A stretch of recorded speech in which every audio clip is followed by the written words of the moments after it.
What's grounded, fam? It's your boy Johnny Gio, about to rack up some lines of vulnerability for that ass. Don't get it twisted, it ain't yay.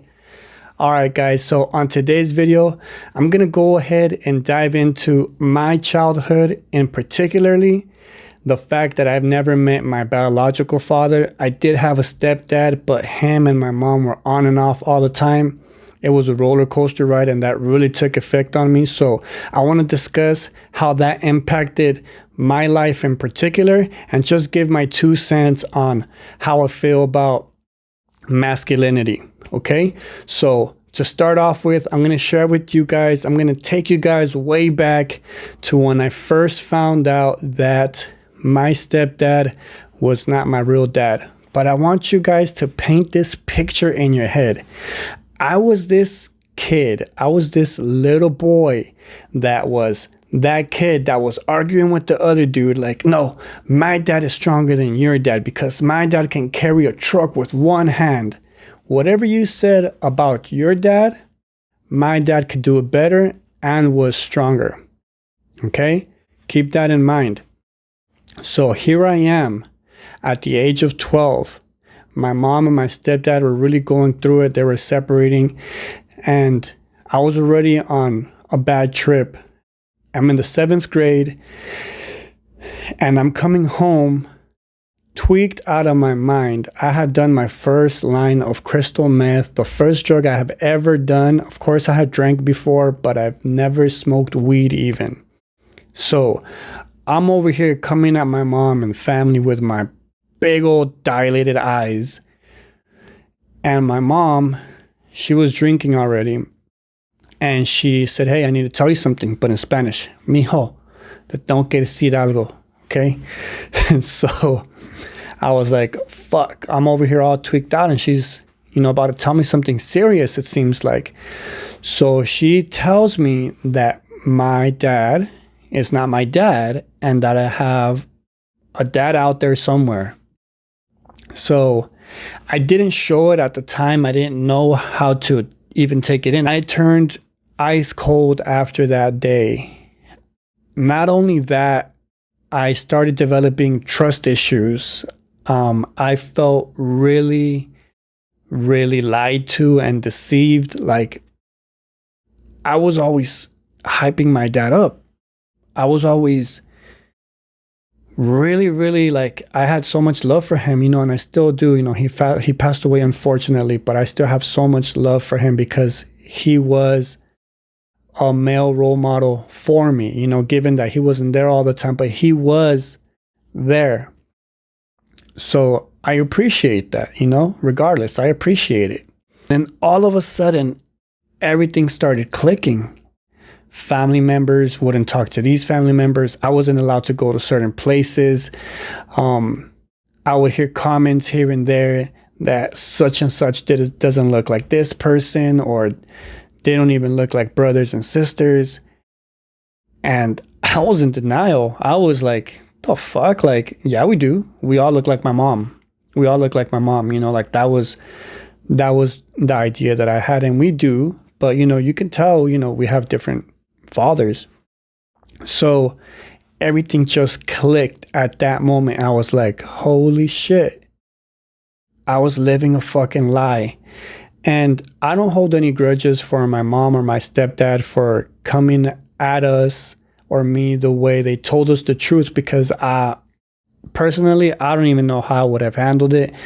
I might have told my boys, I'm putting myself in their situations at a younger age, so I don't feel like, completely deceived.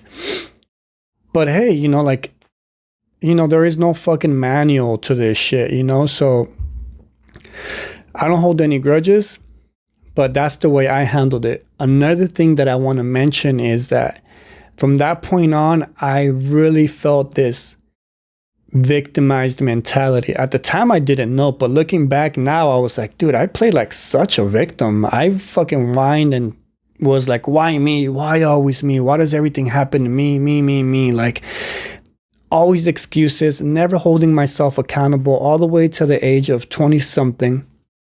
Now, that is a trait that I think I developed because of because of that, because of being lied to and just feeling like a victim, you know. And what I did have was the older kids on the block that would not be saints, you know. They would do their dirt, and I started following into that footstep. I idolized them, you know. Oh shit, you know, this is kind of cool. Okay, so this is what it's like to be a man. All right, this is what I gotta do to get mine, you know. So I started developing that mentality in a sense of like, okay, this is what a guy is. But at the same time, I was at home being mothered by a single mother basically, and she was taking on the role of a father and a mother. So she had to be that, you know, that breadwinner. She had to be the one to take the lead, to take the initiative on figuring out where the money's going to come from, where should we live, what's the right thing to do, all of these things. And subconsciously, all of this started to paint a picture in my head that was like, yo, that's what a woman should do, right? For the greater part of that relationship, my mom was the one, you know? So that's what I started getting accustomed to. Now, forward on later into my relationship with my kid's mom, I started subconsciously being like, oh shit, you know, like I still worked and I did my part, but I did not go above and beyond to provide, to be a leader, to take the initiative, to have set principles, to be a man of great character and be a mentor in that way and have a purpose. That wasn't me. I didn't do that. I didn't have nobody to show me that. All I knew is that, okay, I have a job, stay complacent. That's it. While my kid's mom, she was trying to go above and beyond and make money at this and do that. Yeah, I had my hustle on the side with drugs, but that was easy money. That wasn't me trying to be artistic or trying to provide in the right way. And the contrary, like, what kind of person does that? You know, you end up losing your freedom for that kind of shit. You understand what I'm saying? So this leads me to masculinity and the feminine role and the polarity of both. Until now, not so long ago, a couple of years ago, actually, probably 2 years ago, I started to educate myself on this and take on those roles. I didn't know this back in my relationship, but leaving that relationship, I was like, oh shit, I could have done this better. You feel what I'm saying? Like, don't get me wrong. There was no coming back from that relationship. And I feel like now that I understand this, I'm such a way better co-parent with her and a better father for my kids. So back to that point I was going to make is that there's this misconception of masculinity and it being toxic masculinity. I feel like masculinity is not toxic at all. I feel like people can be toxic, but masculinity in itself cannot be toxic on its own, because when you look at masculinity, it's about being an alpha, and it's not to like beat on your chest and shit like that, or having real strength, or like being able to lift a certain amount of weights. It's more about taking the initiative and being a leader and providing for your family, providing, you know, income or safety even, or just figuring out different routes on where to go and plan out your life and really take that leadership role that I feel I was missing, or even a lot of men nowadays. Why? Because we're raised by single mothers, or even at that, the dads that do stick around do not have a purpose. We don't take the initiative to go above and beyond and fulfill a set purpose or have principles and things of that nature. So the reason why I talk about this is because it really changed my mindset. I really feel like if men educate themselves more on the polarity, I think there won't be this misconception of toxic masculinity. And even on the contrary, you'll find that women might even embrace their feminine role even more, because they don't have to pick up your slack. You know, there's a reason why your woman is probably not being as affectionate with you. There's a reason why your woman is so stressed out all the time and bitching at you all the time, because you're not doing your part, bro. You're not taking that initiative.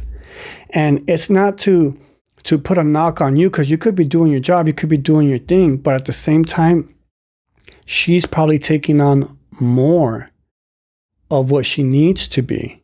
Okay, and like, I'm not trying to sound like Dr. Phil or anything like that. This is just my fucking opinion and from my personal experiences that I feel like actually works for me. So go ahead and take that with a grain of salt. Like, I mean, you know, it's just my opinion. Please leave a comment down below if you agree with me or if you even disagree with me. Shit, I mean, I don't care. Your opinion is your opinion. And this is not a knock on men, and this is not a knock on women for embracing the masculine role. You know, you kind of have to, but I really want to say this to encourage men to really put themselves out there and embrace that masculine role and stop being so watered down. You know, I feel like women will greatly appreciate that, and it will take a load off of them. Okay, so now that I said that, I really feel like if you're a father, don't just be there, you know, take the steps to be greater than you were yesterday, you know, do the little extra things. And I don't mean, you know, start washing dishes and shit like that, because I do that, you know, we all can do that, but I mean on a greater scale. Try to figure out different ways to make money, you know, take the initiative or the steps to like building your own business or trying to make money the right way, and just surprising your woman or your family with like, hey, and reassuring them like, I got this, you know, dad got this, dad is on it, I'm on it. One thing that really did help me to come to this conclusion or this realization is that I started seeking for mentorship and a positive male role model in content creators on YouTube, for example, like Elliot Halls and the Hodge twins, and that really influenced me. So if you're a woman and you don't have a positive male role model, which I hope you do, you know, maybe a brother or maybe a cousin that's doing really well, bring them around your children and bring them around your kids. That way they see what it's like for a man that takes initiative and is a true leader and is on purpose. That way they don't seek that in somebody else.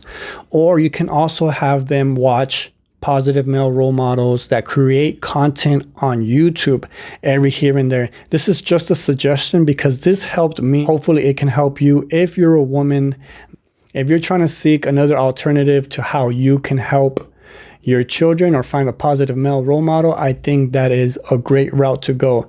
So leave your comments down below. Let me know what you guys think about this video. Now you guys know about my childhood and me not meeting my dad and having a stepdad. If you respect what I'm doing, support my channel by subscribing, sharing, and dropping a comment. Create a dialogue down in the comment section. Let me know what you guys think. You don't have to agree with me. Rise above.